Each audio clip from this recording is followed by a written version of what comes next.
So Crimson Peak was gorgeous. It almost looked like Technicolor at times, and more generally, it felt like a Hammer horror version of Rebecca meets Notorious. Yeah. Yes. What movies were you inspired by when you were making it? Actually, an old movie with Vincent Price called Dragonwyck. There is a quote to it on Crimson Peak. The Innocents by Jack Clayton. You know, Great Expectations by David Lean. Rebecca, for sure. And Jane Eyre, the Robert Stevenson's version with Orson Welles and Joan Fontaine. You know, some of the classic Spiral Staircase with Dorothy McGuire. All of them classic Hollywood lavish productions, because what I wanted to do was bring this sort of Technicolor sense, almost like a throwback at Hollywood big productions, and make it gorgeous, but make it also creepy rather than scary, and a little more violent, a little more sexy than normal. Well, it looked great. A lot of people decry the use of CGI in modern horror, and while actual people were on set playing the ghosts of Crimson Peak, they were very much augmented digitally too, right? Mm-hmm. I'm curious what your take is on that. How do you go about making computer effects legitimately scary? Well, the ghosts are physical in Crimson Peak. They are actors in makeup, with head to toe bodies and prosthetics and all that.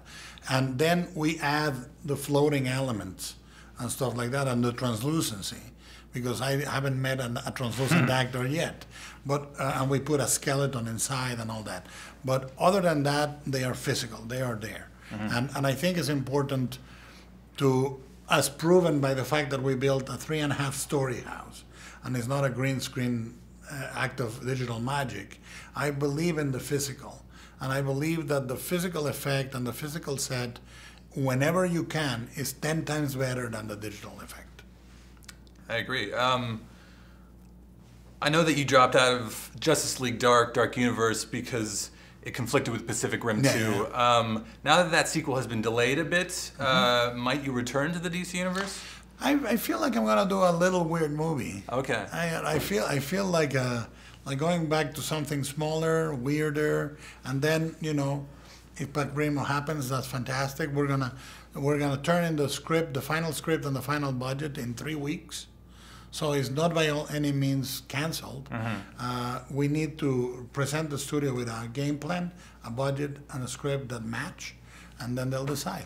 Cool. Obviously, you're a big movie buff. Yeah. That being the case, what are your favorite movies of 2015 so far? Whew. I love The Lobster, the Greek film. I absolutely am crazy for it. I love a French movie called The Measure of a Man. Deep End. I saw all this in Cannes. But you know, on a more escapist note, I was so happy with Mission Impossible. Yeah. You know, and I love The Man from U.N.C.L.E. Oh yeah. I thought it was full of humor. So you know, there's a great variety. I can go from the really obscure to the really popular.